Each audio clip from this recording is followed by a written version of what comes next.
తక్కువ పెట్టుబడి, తరగని డిమాండ్, ప్రీమియం బ్రాండ్ సపోర్ట్ తో మిస్టర్ ఆప్టికల్స్ ఫ్రాంచైజీ మీకోసం. Call mister opticals today.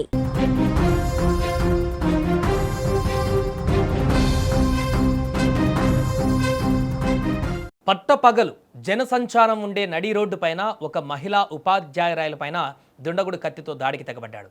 క్షణాల్లో ఆమెపై విచక్షణ రహితంగా దాడి చేసి పారిపోయాడు. టీచర్ పైన దాడి దృశ్యాలు స్థానిక సీసీటీవీ కెమెరాల్లో రికార్డయ్యాయి. ప్రస్తుతం ఈ ఘటన అనంతపురం జిల్లా గుంతకల్లులో కలకలం రేపుతోంది. అనంతపురం జిల్లాలోని ప్రముఖ పారిశ్రామికవాడ రైల్వే జంక్షన్ అయిన గుంతకల్లు పట్టణంలో ఈ దారుణం చోటు చేసుకుంది. స్థానికంగా ఉన్న ఓ ప్రైవేటు పాఠశాలలో అరుణ అనే ఉపాధ్యాయురాలు విధులు నిర్వహిస్తున్నారు. ఎప్పట్లాగే ఆమె తన పనుల నిమిత్తం బయటకు వెళ్లిన సమయంలో ఊహించని విధంగా గుర్తు తెలియని దుండగులు ఆమెను గమనించారు. ఎవరూ ఊహించని విధంగా ఆ వ్యక్తి ఒక్కసారిగా అరుణపై కత్తితో దాడి చేశారు. అత్యంత కిరాతకంగా ఆమె గొంతు కోసి అక్కడి నుంచి పరారయ్యాడు. స్థానికులు స్పందించేలోపే పారిపోయాడు. రక్తపు మడుగులు పడి ఉన్నటువంటి అరుణను గమనించిన స్థానికులు వెంటనే అప్రమత్తమై స్థానిక ఆసుపత్రికి తరలించారు.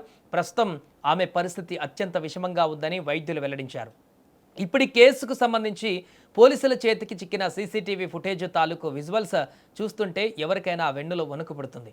మనం స్క్రీన్ మీద చూస్తున్నాం. అక్కడ సీసీటీవీ ఫుటేజ్ని గమనించండి. ఈ ఫుటేజ్లో ఒక వ్యక్తి అనుమానాస్పద రీతిలో టీచర్ అరుణ వెంటే తిరుగుతున్నట్లు మొదటగా స్పష్టంగా రికార్డ్ అయింది. చుట్టూ జనం నడుస్తున్నప్పటికీ ఆ దుండగుడు ఏమాత్రం భయపడకుండా నేరుగా అరుణ వద్దకు వెళ్ళాడు. క్షణాల వ్యవధిలోనే తన వద్ద ఉన్నటువంటి కత్తిని బయటకు తీసి దాడి చేయడం ఈ ఫుటేజ్లో చాలా స్పష్టంగా కనిపిస్తోంది. అరుణ ప్రతిఘటించడానికి ప్రయత్నించినప్పటికీ ఆ నిందితుడు ఆమె గొంతులో బలంగా దాడి చేసి ఆ తర్వాత సెకండ్ల వ్యవధిలో పారిపోవడం సీసీటీవీ కెమెరాలో రికార్డ్ అయింది. ఈ దృశ్యాలే ఇప్పుడు పోలీసులకు కేసు ఛేదించడానికి అతిపెద్ద క్లూగా మారాయి.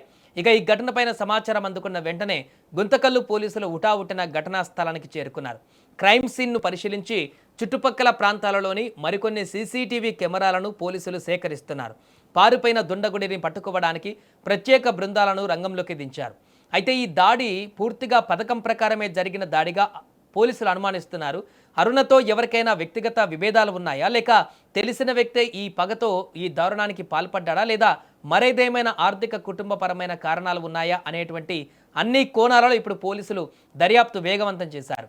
అరుణ కుటుంబ సభ్యులను, స్నేహితులను, తోటి ఉపాధ్యాయులను కూడా ఇప్పుడు పోలీసులు విచారిస్తున్నట్టుగా సమాచారం. పట్టపగలు నడి రోడ్డు పైన ఒక మహిళా టీచర్పై జరిగిన ఈ కిరాతక దాడి గుంతకల్లు పట్టణ ప్రజలను ఇప్పుడు తీవ్ర భయాందోళనకు గురిచేసింది. మహిళలకు రక్షణ ఎక్కడా అనే ప్రశ్న మరొకసారి తెరపైకి వచ్చింది.